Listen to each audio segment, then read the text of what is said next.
Yun, so welcome back sa ating channel mga idol. So yan, bali magpa-play tayo ng oil seal. So bali tanggalan nyo lang, luwagan nyo yung mga nut na tinuturo ko. Tapos tanggalin natin yung gulong. Yan, so natanggalan natin yung gulong. Naluwagan na din natin yung sa center post tsaka yung sa ibabaw. Ngayon, kung hindi nyo naman papalitan ng headlight bracket, huwag nyo nang galawin. So, yang sa akin kasi papalitan ko ng bracket. Tapos, kakabitan din ng panibagong speedometer kasi wala na yung siyang speedometer. Wala na ng speedometer ng nabili ko. So, yan lang. So, tanggalin lang natin yung bracket and bunutin natin yung wire. Tapos, gagawan ko na lang ng paraan para maitago.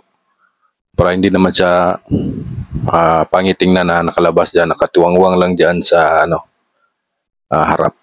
So ngayon, para matanggal natin yung shock at magpapalit na tayo ng oil seal, so tanggalin lang natin yung nut sa pinakaibabaw. Yan, kinukuha ko sa taas, may nut yan dyan. Tapos pag maluwag na yung center post, madali mo na lang siyang mahihila pababa. Yan. So, pagkahila mo, wag mo siyang i-full. Wag mo gayahin yung unang shock na kinuha ko. So, dyan, luwagan muna natin yung pinakadulo kasi dyan may thread. Kailangan natin luwagan yan para matanggal natin yung spring, ano po tawag doon, yung mga parte na nasa inner tube. Tapos, ganyan. So, pagka hinipitan ko, tapos tuluwagan niya ang pinakadulo niya.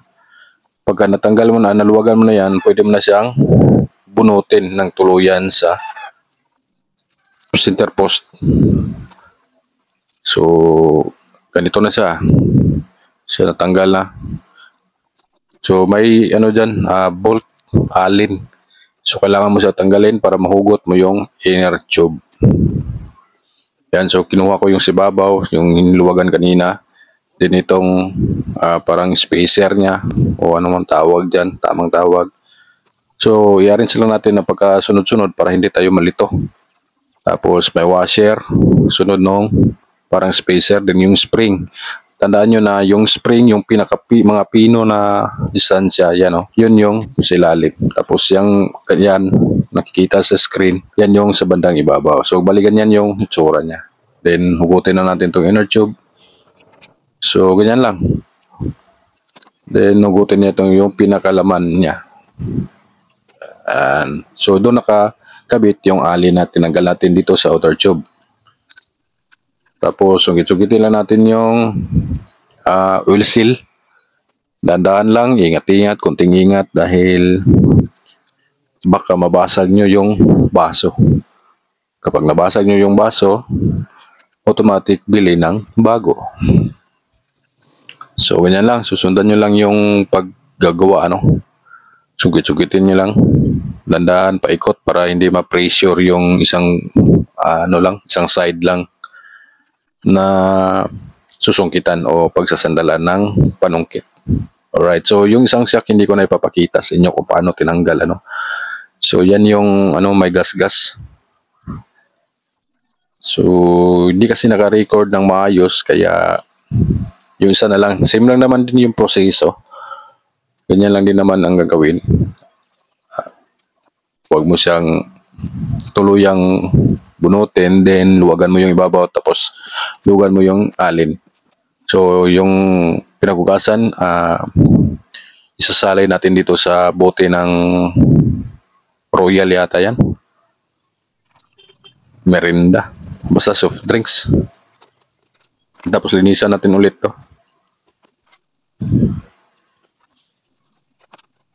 So, wag natin hayaan yung mga pinagugasan natin, wag natin hayaan itapon kung saan para safe yung ating kalikasan. Alright.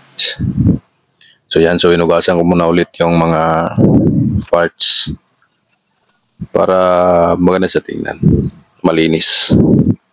So dito, yung ginawa ko dito, nilagyan ko lang, binubuan ko lang ng gasolina, din tinuwad-tuwad Pagkatapos ng tuwad-tuwad, yan, punas-punas na.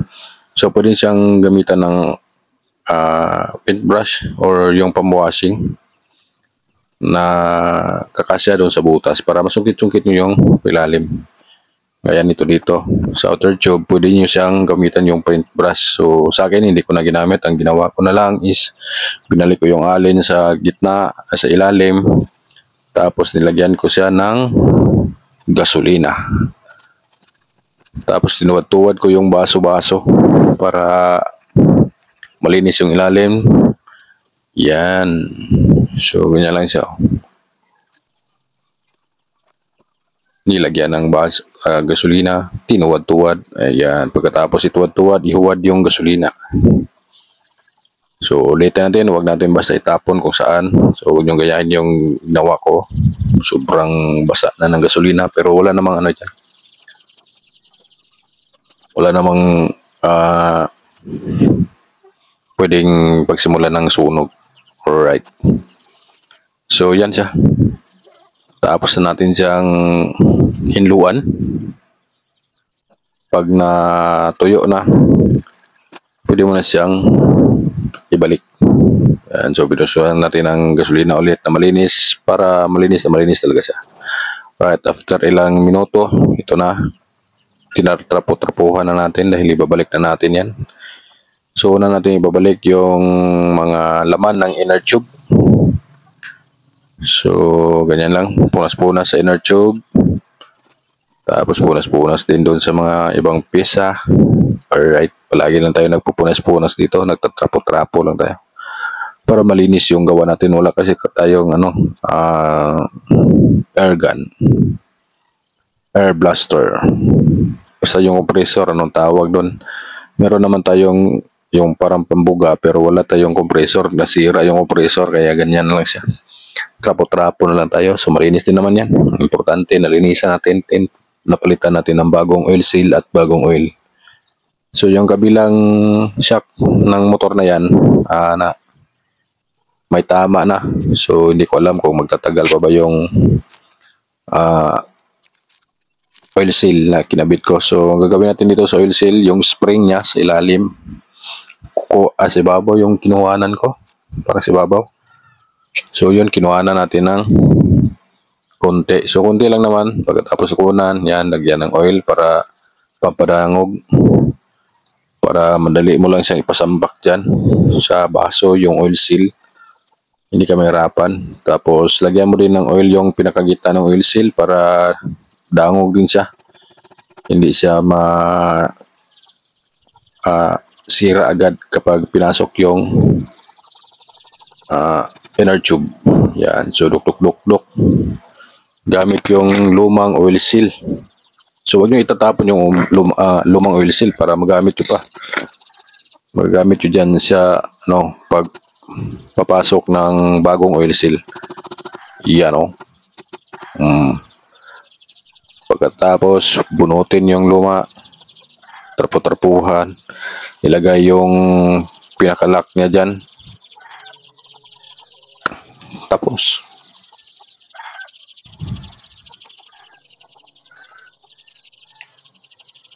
ganyan lang siya. Pwede mo na ngayong lagyan ng oil yung pinakagitna. Tapos, assemble natin tong, kanyang inner tube. Sample, hindi naman yan masisira sa dulo kasi yung dulo niya hindi naman patulis. Nakakurba. So, hindi siya makakapunit. Yan. So, inibot natin ulit. Tapos, pinasok natin yung mga lamang loob ng inner tube para dali natin higpitan yung alin. Kasi kung wala yon, may hirapan tayo. Dahil wala tayong mataas na allen wrench. Kung meron, pwede nyo siyang gamitin. Tapos, isuksok nyo doon sa allen, katapat ng allen nung kaninang huling nahugot. So, doon. Yan, higpitan natin ng maayos. Yung allen, then yan na. Wala. Okay na siya. Tapos na natin, pero babaklasin natin ulit yung pinakaimabaw niyan. So, yan, kabit natin yung retainer spring or anong tawag yan, retainer lock. Basta may parang spring dyan na lock. Yun ang binabalik natin para hindi maibot yung tinaod natin na oil seal. Alright. So yan, pukpuk gamit yung oil seal na luma para mag-fit talaga yung lock ng oil seal na bago. Alright. Pagkatapos natin ikabit yan lahat, tanggalan na naman natin yung simabaw, din ibaba natin yan para maglagay tayo ng fork oil. Yan, so hindi pala nakita siya sa video habang binubuhusan ko ng fork oil. Kaya ganyan ang nakikita nyo, itlog. Yan, bilangkad-bilangkad, pinaduot-duot, nasampak-sampak ang inner tube sa outer tube. Ganyan ang ginagawa natin. Tapos kabitan natin ulit yung lock sa ibabaw at higpitan. Pagkatapos mahigpitan ay wala, tapos na. So nilinisan ko dyan sa video, makikita nyo sa screen, nilinisan ko dyan yung dust seal. So may mga lapok na kasi, kailangan natin kunin yung mga lapok-lapok para maganda siya tingnan at sampak-sampak siya doon sa outer tube para hindi siya mahugot, kasi kapag hindi natin yung tinanggal, hindi siya mag-fit, maaaring masira lang, di matanggal, katagalan maibot yung ating dust seal. So pangit na naman tingnan. Kaya yan, hugasan natin, linisan natin maigi yung ating dust seal. Pagkatapos ay ipasok natin din, pukpukin lang natin ng martilyo na rubber, wag yung metal. Yan, so tapos na, okay na yan. So hinigpitan natin si babaw. Pagka sure na higpit na talaga, ngayon ay kabit naman natin yung pinaka dulo. Alright, so makikita nyo, may binabrush-brush ako dyan. So yung binabrush-brush ko, yan yung nut bolt na nasa ibabaw. Dahil madumi yung kahimtang niya, may mga lapok-lapok, kaya nilinisan natin gamit yung toothbrush na luma. Alright, yun yung isa, yan madumi. Kaya yan yung binabrush natin para mahinlo yung kahimtang niya pagka pinalik na natin yung bolt na yan. Parang hindi ata nakadanas ng kaligo itong motor na to. Yan, so makikita nyo sa screen, yan na yung bago na. So mukhang bago na yung ating bolt sa ibabaw dahil sa ating pag-brush-brush lang. So wag kang mag-alala, hindi yan matatabingi dahil yung lock niya sa ibabaw, ayun na yung bolt. So straight na yan, wala na kayong problema dyan. Basta tamang higpit, goods na yan. Pagkatapos mong ikabit yung sibabaw, ikabit mo ulit yung fender. Ganyan lang, 10mm na socket ang gamitin mo. Kaliwaan, kabilaan pala, yan. So pagkatapos mo ikabit yung apat na bolt dyan, ay pwede mo nang ikabit yung iyong ligid. Yung ligid na tinatawag na gulong. Alright. So gamit natin yung socket na malaki. Dahil yung socket na maliit ay nasa malayo. Kaya yung nasa malapit ang kinuha natin. Alright. So yan, tapos na. Balik natin tong ligid. Wala na nga pala itong brake sa harap dahil naputol ang cable. Habang ina-adjust ko, hinihigpitan ko sana yung cable. Pero ayaw na niyang humigpit.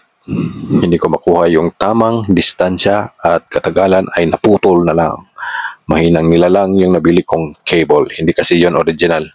Pero kung original man yon, sayang. Sayang na sayang kung original yon. Yan, so balik na natin. Tapos higpitan natin ng todo. Huwag sobra-sobra para umikot pa yung gulong. Then, wala. Tapos na tayong gawin ang ating front shock. Alright, so yung mga basura, mga tirang pinaglinisan, ilagay sa lalagyan. Isang bote na walang laman na soft drinks. Alright, goods na tayo dyan. So kung ikaw ay umabot sa punto na ito, nabay, napakaswerte ko sa iyo. Ikaw na yata ang pinakamatindi ng supporter ko. So yan, maraming salamat sa iyong panonood at ingat. Please subscribe my YouTube channel. Alright.